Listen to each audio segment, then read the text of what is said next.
In these fleeting moments where passion twists into a harbinger of dread, three cursed tales of Valentine's Day awaken. Within these words, love becomes a labyrinth of shattered promises and eternal sorrow. Enter, if you dare.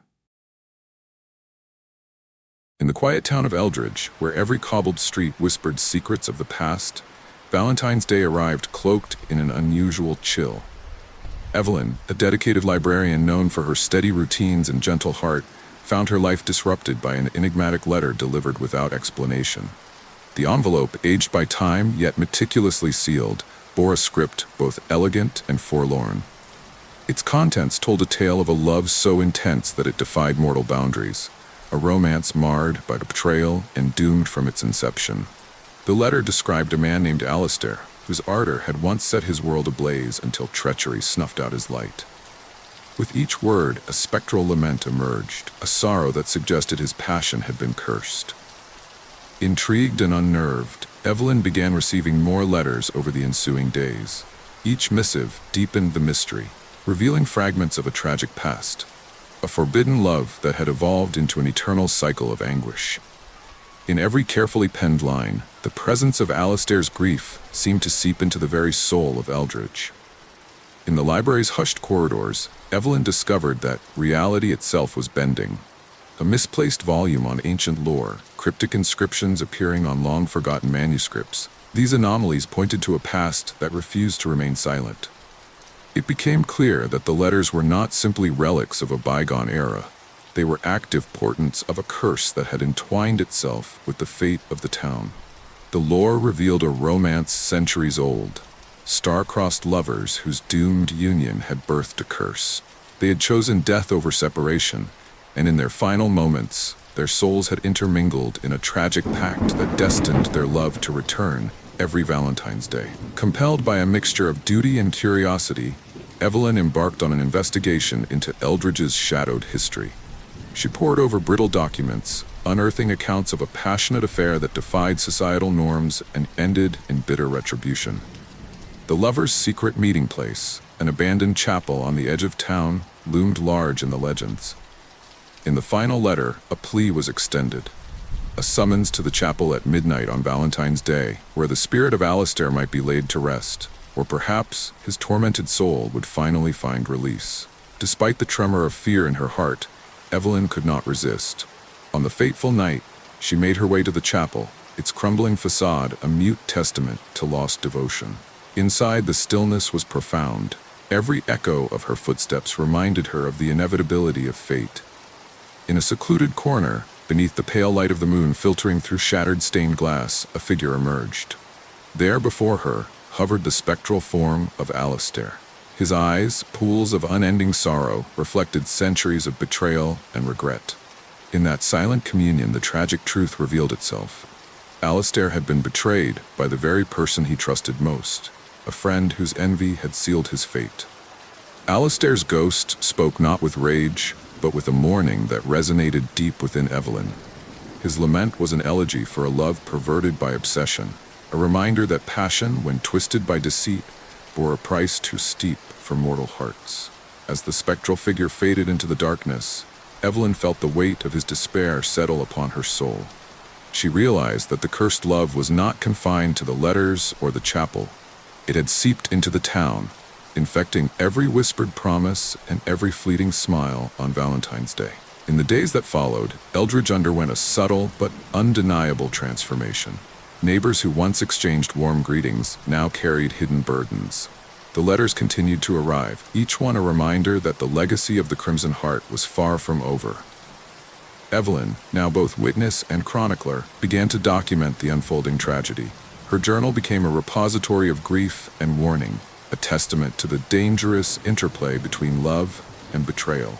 The town's heartbeat seemed to echo with Alistair's lament, a continuous pulse of sorrow that bound past to present. As Valentine's Day came and went, a quiet resignation fell over Eldridge. The spectral curse of the Crimson Heart endured, a living reminder that the deepest passions could lead only to ruin. For Evelyn, the encounter at the chapel was transformative. It forced her to confront the fragile nature of love, the transient nature of trust, and the inevitability of heartbreak. The cursed romance that had been awakened that night would forever be etched into the fabric of the town. A legacy of unhealed wounds and whispered regret. A reminder that every heartbeat might conceal a history of betrayal. Thus, the Crimson Heart's curse remained, destined to resurface with every passing Valentine's Day, urging those who dared to love to remember that some affections come with a price paid in eternal sorrow. In the remote town of Blackwood, where secrets festered like wounds beneath a veneer of quiet normality, Marcus lived in isolation, haunted by memories of love lost. Every Valentine's Day was a stark reminder of promises broken and affection betrayed. On one dismal February afternoon, an unexpected package arrived at his modest doorstep. Wrapped in aged paper and lacking any return address, the parcel contained an antique locket and a handwritten note. The note, scrawled in trembling, archaic script, recounted the tragic tale of a love that had been poisoned by betrayal and left an indelible curse. The story within the note centered on a woman whose radiant heart had once inspired devotion, but had been shattered by the cruelty of infidelity. Her lover, overwhelmed by despair at her loss, had unwittingly become the vessel of a curse, a malignant force that would tear every future act of affection. The locket, as the note explained, was imbued with a fragment of that sorrow, a relic meant to remind its bearer of the heavy cost of broken trust. Despite his instinctive caution, Marcus felt compelled to unravel the mystery of this cursed keepsake. Over the ensuing days, Marcus delved into the town's archives, piecing together the dark history behind the locket. He discovered that the tragic romance was rooted in a time when love was both revered and ruthlessly judged. The cursed relationship, it seemed, had been born from an irreparable betrayal, a lover's indiscretion that ignited a chain of misfortunes. With each faded page, Marcus learned of the inexorable cycle of bitterness that had plagued Blackwood for decades. Each Valentine's Day had become a day of mournful remembrance, as if the curse's grip on the town tightened with the passage of time. The more Marcus uncovered, the more the locket began to influence him. Its presence was constant, a cold weight in his pocket, a reminder of the curse that now lived within him. Moments that once held the promise of warmth were tainted by an inexplicable heaviness. Every whispered word of affection in the town was now laced with regret, each tender touch shadowed by a sense of impending sorrow. Marcus's friends and neighbors began to notice a change in him. The brightness of his eyes dimmed, replaced by an ever-present melancholy, as if the locket was siphoning the very essence of his capacity to love. Desperate for a solution, Marcus sought out every obscure remedy mentioned in the annals of local lore. He met with reclusive elders and scoured ancient manuscripts for a ritual to break the curse. Yet every attempt to cleanse himself of the locket's bitter influence only deepened his isolation. The more he struggled, the more the curse seemed to entrench itself within his soul. Love, once a source of comfort, now brought with it the ghost of betrayal, a reminder that even the purest affections could be twisted into instruments of despair. Late one rain-soaked evening, while wandering the dim streets of Blackwood, Marcus encountered an elderly resident who recalled the origins of the cursed legacy. In a voice heavy with resignation, the old man recounted the day when trust was irrevocably broken, a day when the promise of a new Valentine's Day was forever marred by bitterness. His tale was not one of vengeful curses, but of a tragic inevitability, as if the misfortunes of the past were destined to be relived time and again. Marcus listened in silence, each word carving deeper lines of sorrow into his heart. Despite his efforts to resist, Marcus eventually understood that some curses were beyond the reach of human intervention. The locket had become a symbol of an ancient wound, a wound that could not be healed by rituals or desperate pleas for redemption. On the next Valentine's Day, as the town of Blackwood collectively braced itself against the tide of melancholy, Marcus wandered the quiet streets. Every step he took was a testament to the inescapable nature of his fate. The bitter legacy of betrayal had reshaped not only his own life, but also the hearts of all who dwelled in Blackwood. In accepting the inevitability of his sorrow, Marcus found a tragic form of peace. The locket, once an object of dread, became a permanent part of his identity, a constant reminder that love, when steeped in betrayal, carries a burden too heavy for even the strongest souls. The cursed keepsake was no longer something to be vanquished, but a mark of a life irrevocably altered. On that fateful Valentine's Day, the realization settled in. Some wounds remain unhealed, and some legacies of bitterness endure. Thus, as Blackwood's residents went about their quiet, subdued lives, Marcus embraced the sorrow that had become his companion. The curse of that fateful romance would continue to echo with every heartbeat, a solemn reminder that the promise of love is inextricably bound to the potential for pain, a bitter truth that no mortal effort could ever erase. In a small town where Valentine's Day had long been celebrated with hopeful hearts and blooming affection, a mysterious florist named Donovan quietly reshaped the meaning of love. Known for his impeccable taste and an almost uncanny ability to capture emotions in floral form, Donovan's shop was a haven for romantics and dreamers alike. Yet this year, on a day meant to celebrate love's beauty, an undercurrent of sorrow began to permeate his work, a sorrow that would manifest in the form of an extraordinary bouquet.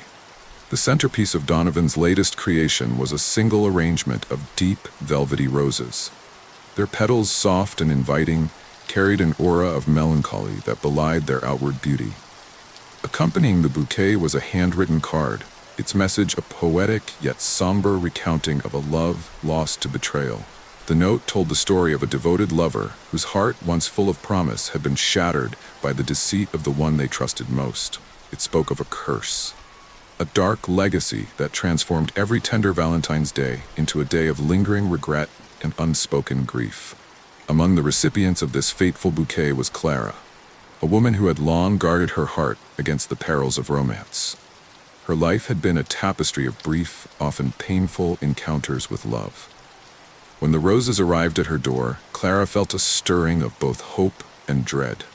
The beauty of the blooms was undeniable, yet as she held the delicate petals in her hands, she sensed an oppressive heaviness, a reminder of every love that had left its mark on her soul. In the days that followed, Clara began to experience subtle yet disturbing changes. Memories of past affections, once bright and comforting, were now overlaid with a shroud of regret. The roses, displayed prominently in a crystal vase on her table, seemed to draw from her every recollection, turning sweet nostalgia into bitter sorrow. With each passing moment, the weight of unhealed wounds grew, as if the very essence of the cursed blooms was extracting a toll from her heart. Haunted by this inexplicable melancholy, Clara sought out Donovan, hoping to understand the mystery behind the roses. In his modest shop, amidst neatly arranged bouquets and whispered recollections of bygone romances, Donovan explained the origins of his creation. He recounted an ancient legend of a lover whose heart, betrayed and abandoned, had cursed the secret garden from which these roses bloomed. According to the lore, every rose carried within it a fragment of that lost passion, a reminder that even the most cherished love could be forever tainted by regret. For Donovan, crafting these bouquets had always been an act of penance. He confessed that each rose was a silent tribute to the countless souls whose love stories had ended in sorrow. Yet despite his efforts to channel the curse into something beautiful, the resulting blooms were forever marked by their tragic past. Clara listened, her heart aching with both empathy and a dawning realization. The curse was not a malevolent force to be fought, but rather an intrinsic aspect of love itself, a duality where beauty and pain coexisted in a perpetual dance. As Valentine's Day waned into memory, the small town found itself enveloped in a pervasive melancholy. Neighbors exchanged greetings with guarded smiles, aware that every tender moment held the potential for profound regret. In her quiet home, Clara found solace in chronicling her experience. With each written word, she sought to capture the paradox of the cursed roses, a symbol of love's delicate beauty intertwined with the inevitability of heartache. Her journal became a testament to the enduring truth that even in the wake of betrayal, the human heart possessed the capacity to both cherish and mourn. Over time, the curse of the roses began to take on a new meaning for the town. What had once been a source of despair gradually evolved into an emblem of resilience. The bitter pain of lost love was acknowledged, not as a defeat, but as an integral part of the human experience. Clara's story spread quietly through the community, a reminder that every bloom, held the potential for both hope and sorrow. Donovan's roses, in their cursed elegance, came to embody the delicate balance between the beauty of love and its inevitable decay. In the final analysis, Clara accepted that some scars never truly fade. The cursed roses had revealed that love's promise, however radiant, was inseparable from the risk of regret. Yet within that acknowledgement lay a quiet strength, a resolve to embrace life's bittersweet duality. As the last rose's petals slowly fell, carried away by the inexorable march of time, the town learned to honor both the beauty and the pain of love. It was a lesson etched in every whispered farewell and every soft sigh shared on Valentine's Day. Thus, the legacy of the enchanted blooms endured, a living reminder that every heart, in its pursuit of love, must also confront the shadows of regret. The roses of regret had become more than a curse. They were a mirror reflecting the eternal truth that within every passion lies the seed of sorrow. And only by accepting this duality can one truly understand the depth of the human spirit. As these dark narratives fade into the silence, remember, within every tender heartbeat lies a shadow waiting to emerge. May the legacy of cursed love echo in the quiet corners of your soul, always, eternally.